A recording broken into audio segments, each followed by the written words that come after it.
Capítulo 33. Como dijo, sonriendo Mr. Archer a Mr. Whelan, era un, era un gran acontecimiento para una pareja joven ofrecer su primera cena de importancia. Los Newland Archer, desde que se instalaran en su casa, habían recibido gran cantidad de amigos en cenas informales. Archer era aficionado a invitar a 3 o 4 amigos a cenar, y May los acogía con la alegre destreza de que le había enseñado su madre por su ejemplo en los asuntos conyugales. Su marido se preguntaba si por ella hubiera alguna vez convidado a alguien a su casa, pero hacía tiempo que había dejado de tratar de desprender su verdadera personalidad del marco de la tradición, y la enseñanza la había moldeado. Se esperaba que las jóvenes parejas adineradas de Nueva York organizaran una cantidad de fiestas informales, y Whelan, casada con Archer, estaba doblemente comprometida con la tradición. Pero una gran cena con un chef contratado, más de 2 mozos con ponche a la romana, rosas de Henderson, el menú en tarjetones de encanto dorado, era un asunto muy diferente. No se podía tomar a la ligera, como hizo notar Mr. Archer. El ponche a la romana le daba toda la indiferencia, no en sí mismo, sino por sus múltiples implicancias, ya que exigía pato silvestre o tortuga de agua fresca, 2 sopas, un postre caliente y otro frío, tenidas con decotage total y mangas cortas. Invitados de la bebida de vida importancia. Siempre era una ocasión interesante cuando una pareja joven enviaba sus primeras invitaciones en persona, y rara vez eran rehusadas, ni siquiera por los más sociales y solitarios. Y sin embargo se consideró un triunfo que los Van der Luyden, a solicitud de May, hubieran quedado para estar presentes en la cena que ofrecía para despedir a la condesa. Ambas suegras se instalaron en el salón de May en la tarde de gran día. Mr. Archer escribiendo los menús en papel Bristol de encanto dorado más grueso de Tiffany, Mr. Whelan vigilando la instalación de las hojas de palma y lámparas. Archer, al llegar bastante tarde de su oficina, las encontró todavía allí. Mr. Archer estaba ahora dedicada a las tarjetas con los nombres para la mesa, y Mr. Whelan meditaba sobre la posibilidad de mover un poco más hacia adelante el enorme sofá dorado, para crear otro rincón entre el piano y la ventana. Le dijeron que May estaba en el comedor inspeccionando el arreglo de rosas de Jack Minot y cilandrillo en el centro de mesa larga, la colocación de bombones Maillard en canastitos de filigrana plata entre los candelabros. Sobre el piano había un enorme castellano de orquídeas que Mr. Van der Luyden le había enviado de Schuttercliff. En resumen, todo estaba como debía estar ante la inminencia de un evento tan importante. Henry Van der Luyden, Louisa, los Loven-Mingott, los Reggie Chivers, Lauren Lefters y Gertrude, los Selfridge Merry, Sigerton Jackson, Van Newland y su mujer, y la condesa Olenska. Sí, creo que eso es todo. Nadie podrá decir: Newland, tú y May no le dan a Ellen una estupenda despedida. Bueno, comprendo el deseo de May de querer que su prima diga a la gente en el extranjero que no somos unos bárbaros. Estoy segura de que Ellen lo apreciará. Llegará esta mañana, me parece. Será para ella el más encantador de sus últimos recuerdos. La noche antes de embarcar es casi siempre muy triste, dijo animadamente Mr. Archer. Archer se volvió hacia la puerta y su suegra le gritó: por favor, anda a dar una mirada a la mesa. No dejes que May se canse demasiado, pero él fingió no oírla y sus grandes zancadas a la biblioteca. La habitación lo miró con un semblante extraño, haciéndole una mueca de cortesía. Se dio cuenta que había sido ordenada metódicamente y sin piedad, preparándola por medio de la juiciosa distribución de ceniceros y cajas de madera de cedro, para que los caballeros disfrutaran fumando. Bueno, no es por mucho tiempo. Y se fue a su cuarto a decir. Habían pasado 10 días de la partida de Madame Olenska de Nueva York. Durante aquellos 10 días Archer no había tenido noticias de que fuera de la devolución una llave envuelta en papel de seda y que fuera enviada a su oficina en un sobre sellado escrito con letra de Ellen. Esa respuesta a su última petición podía interpretarse como un movimiento clásico en un juego conocido, pero el joven prefirió darle significado diferente. Ella luchaba todavía con su destino, se iba a Europa, pero no volvía con su marido, por lo tanto, nada le impedía seguirla. Y cuando hubiera dado el paso irrevocable, le hubiera probado que era tan irrevocable que creía que ella no lo rechazaría. Esta confianza en el futuro lo calmó, lo suficiente como para jugar su papel actual. Lo hizo abstenerse a escribirle o de traicionar cualquier gesto o actitud de sufrimiento y mortificación. Le parecía que aquel juego mortal y silencioso que desarrollaba entre ambos, las cartas de triunfo estaban aún en sus manos y lo esperaba. Hubo, no obstante, momentos sumamente difíciles de vivir, como cuando Little Blair, un día después de la partida de Madame Olenska, lo mandó a llamar para revisar los detalles del fideicomiso que Mr. Manson Mingot deseaba crear para su nieta. Durante un par de horas Archer examinó con su colega los términos de su escritura y sintió todo el tiempo en forma confusa que si le había consultado por alguna razón muy distinta a la obvia de su parentesco y que el cierre de la conferencia lo revelaría. Bueno, la condesa no puede negar que es un recuerdo muy positivo, resumió Little Blair, luego de mascullar una recapitulación del arreglo. En realidad me veo obligado a decir que todos han tratado con mucha generosidad. Todos, repitió Archer con dejo de burla. ¿Se refiere a la propuesta del marido de devolverle su propio dinero? Mi querido señor, la ley es la ley, y la prima de su esposa se ha casado bajo la ley francesa. Es de presumir que ella sabía lo que significaba, aunque lo supiera lo que pasó después. Pero Archer se detuvo. Mr. Little Blair había apoyado el mango de la pluma contra su enorme nariz arrugada y lo miraba desdeñosamente con la expresión que asumen los virtuosos caballeros de edad cuando desean que los jóvenes entiendan que la virtud no es sinónimo de ignorancia. Mi querido señor, no deseo atenuar las transiciones del conde, pero por otro lado, no pondría mi mano al fuego, bueno, que no haya dado a inexperto paladín un pago equivalente al servicio prestado. Este informe es el resultado de una discreta investigación. No digo que sea concluyente, fíjese bien, lejos de eso, pero cuando el río suena y en conclusión es eminentemente satisfactorio para todas las partes que se haya alcanzado esta digna solución. Oh, eminentemente, asintió Archer devolviendo el papel. Un par de días después, respondiendo a un llamado de Mr. Manson, su alma sufrió una prueba mucho más profunda. Encontró a la anciana deprimida y quejumbrosa. ¿Sabes quién me ha abandonado? Oh, no me preguntes por qué. Me dio tantas razones que las olvidé todas. Mi opinión personal es que no pude enfrentar el aburrimiento. Al menos es lo que piensan Augusta y mis nueras.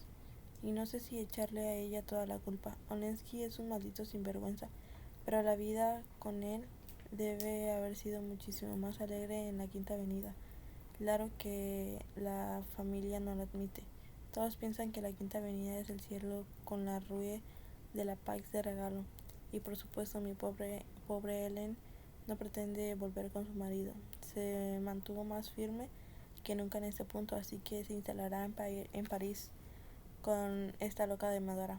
Bueno, París es París, puedes mantener un coche casi por nada, pero era alegre como un pájaro y lo echaré de menos. Lo único que pido es que no me molesten más, tengo derecho a llorar mi derrota. Y parpadeó melancólicamente mirando a Archer. Fue esa tarde al llegar a casa que Mike anunció su intención de dar una cena de despedida a su prima. El nombre de Madame Olenska no se pronunciaba entre ellos desde la noche del viaje de la condesa a Washington, y Archer miró sorprendido a su esposa. ¿Una cena? ¿Por qué? Pero a ti te gusta Ellen, pensé que estarías contento. Una gran delicadeza de tu parte presentarlo de esa manera, pero realmente no veo. Quiero hacerlo, Newland. Aquí están las invitaciones ya escritas. Mamá me ayudó. ¿Está de acuerdo con que debemos hacerlo? Oh, de acuerdo, dijo mirando sin ver la lista de invitados que ella había puesto en su mano. Entró al salón antes de la cena. Maggie estaba inclinada frente al fuego y trataba de obligar a los troncos que ardieran en una desacostumbrada posición sobre inmaculadas baldosas. Las lámparas altas estaban todas encendidas y las orquídeas de Mr. Van der Luyden habían sido dispuestas notoriamente en varios receptáculos de porcelana moderna y plata cincelada. Todo el mundo comentó que el salón de Mr. Newland Archer era un rotundo éxito. Un jardiniere bambú dorado que en prímulas y cinerarias se renovaban puntualmente cerraba el acceso a la ventana saliente. Los sofás y los sillones de brocado pálido estaban hábilmente agrupados para fotografías, y algunas lámparas altas de la pantalla rosada sobresalían flores tropicales. No creo que Ellen haya visto esa habitación enteramente iluminada, dijo May, levantándose enrojecida por su batalla con el fuego, paseando la mirada alrededor de su comprensible orgullo. Las tenazas de bronce que dejaron apoyadas contra el costado de la chimenea cayeron con tal estrépito que ahogaron la respuesta de su marido. Rápidamente los siguieron los demás invitados, y pues era sabida que los Van der Luyden rápidamente les gustaba cenar puntualmente. La habitación estaba casi llena y Archer se ocupó de mostrarle a Mr. Selfridge Merry un pequeño bien barnizado Beethoven estudio de una abeja que Mr. Whelan le regalara a May para Navidad cuando vio a Madame Olenska a su lado. Las cuentas de ámbar no hacían fuego con su piel, o bien su vestido le sentaba mal. Su rostro se veía sin brillo, casi feo, y nunca había amado tanto como en ese minuto. Sus manos se encontraron y pareció oírle decir: si nos embarcamos mañana en el Rusia, Newland, la comida está servida. ¿Quieres hacer el favor de acompañar a Ellen? Madame Olenska puso su mano en el brazo de Archer, quien se dio cuenta que la mano no tenía guante, y recordó cuando fijó sus ojos en esa mano de la noche que estuvo sentado junto a ella en el saloncito de la calle 23.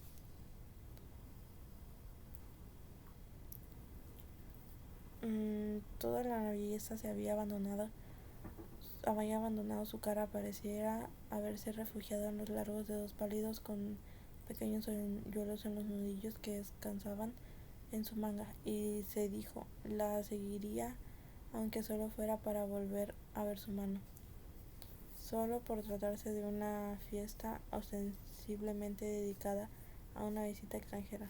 Mr. Archer Van der Luyden soportó verse sentada a la izquierda de la anfitriona. El hecho de que Madame Olenska era extranjera difícilmente había podido ser también destacado que por este homenaje de despedida había y Mr. Van der Luyden aceptó su desplazamiento hacia la afabilidad que permitió dudar de su aprobación. Archer parecía estar asistiendo a la cena de un estado de curiosidad incorporeidad, como si flotara en los candelabros del techo. No se preocupaba nada más que su propio papel de acción. Cuando su mirada vagaba en una cara plácida bien alimentada a otra, vio a toda esa gente de apariencia inofensiva centrada en el plato del silvestre de May, como una banda de mudos conspiradores, y a sí mismo y a la mujer pálida de su derecha como en el centro de esa conspiración. En el viaje a Nueva York, en la vieja Nueva York, era de esa manera quitar la vida sin derramamiento de sangre. La manera de hacerlo de esa gente tenía más horror al escándalo que a cualquier enfermedad, que ponía la decencia por encima del valor, que consideraba que nada era de peor educación que las escenas, excepto el comportamiento de quienes lo provocan. A medida de estos pensamientos sucedían en su mente, Archer se sintió prisionero en el centro de un campamento armado. Su mirada recorrió la mesa y presintió la ineluctabilidad de sus captores por el tono con que, comiendo sus espárragos de Florida, trataban el caso de Buford y su esposa. Es para enseñarme, pensó, lo que me pasaría a mí. Hay una mortal sensación de la superioridad de la consecuencia y la analogía sobre la acción directa y del silencio sobre las palabras imprudentes se abatió sobre él como puertas de la cripta familiar. ¿Usted cree que es digno de risa? Adiós, le dijo. Adiós, aunque te veré pronto en París, contestó Archer con voz alta. Hasta le pareció que había gritado. Oh, murmuró la condesa. Qué alegría que tú y May pudieran venir. Oye, viejo, ¿te importaría enseñar solamente que mañana en la noche ceno contigo en el club? 1.000.000 de gracias, eres un buen amigo. Buenas noches. Salió todo fantásticamente bien, ¿no es cierto?, preguntó May desde el umbral de la biblioteca. Archer se levantó sobresaltado y en cuanto se hubo alejado el último carruaje, subió a la biblioteca y se encerró allí, con una esperanza de que su mujer todavía le paseaba abajo. Se iría derecho a su cuarto. ¿Puedo entrar a comentarlo contigo? Por supuesto, si así lo quieres, pero debes tener tanto sueño. No, no tengo sueño, me gustaría quedarme aquí un rato contigo. Muy bien, respondió el joven. Ya que no estás cansada y quieres conversar, hay algo que debo decirte, y traté de decirlo la otra noche. Sí, querido, algo personal. Dices que no estás cansada, bueno, yo sí, horriblemente cansado. Oh, ya lo veía venir, Nierman. Has estado trabajando excesivamente. Tal vez sea eso, de todas maneras quiero darle un corte. ¿Un corte? ¿Piensas abandonar las leyes? Pienso irme como sea, de inmediato en un viaje largo, lejos, lo más lejos posible, lejos de todo. Cayó consciente de haber fallado su intento de hablar con la indiferencia del hombre que ansía un cambio y sin embargo está demasiado cansado para disfrutarlo. Lejos de todo, repitió. Muy lejos, por ejemplo, ¿a dónde? No sé, India, Japón. Ella permaneció de pie y cuando Archer se sentó con la cabeza baja y en el mentón apoyando sus manos sintió el cálido y fragante aliento de May junto a él. Tan lejos, me temo que no podrás, querido, dijo con voz insegura. Entonces, como Archer seguía en silencio, May continuó en tono tan claro, tranquilo y agudo, y que cada sílaba separada golpeó un pequeño martillo en el cerebro de su marido. Siempre que los médicos Me dije viajar, pero creo que no lo harán porque Newland esta mañana confirmé algo que esperaba y ansiaba desde hace tiempo. Él la contempló con una mirada dolorosa y ella se desarmó toda inocencia y rosas y escondió la cara de sus rodillas de su esposo. Querida mía, dijo el joven acercándola mientras se dejaba caer una mano fría de sus cabellos de May. ¿No adivinas? ¿No adivinabas? Sí, es decir, no, claro que lo esperaba. Se miraron uno a otro durante un instante y nuevamente guardaron silencio. Luego, mirándolo a los ojos, Archer le preguntó abruptamente: ¿se lo dijiste a alguien más? Solo a mamá y a tu madre. Calló y luego apresuradamente mientras un fuerte rubor se expandía por su rostro. Y también a Ellen. Recordarás que te dije que una tarde tuvimos una larga conversación y ella fue tan cariñosa conmigo. Ah, dijo Archer. ¿Te importa que se lo haya dicho a ella primero, Nielan? ¿Importarme? ¿Por qué debería importarme? Pero eso fue de hace unos 15 días, no sé si me parece que dijiste que solo hoy tuviste la certeza. No, todavía no estaba segura ese día, pero le dije que lo estaba y ya ves que tenía razón, exclamó con ojos azules húmedos de victoria.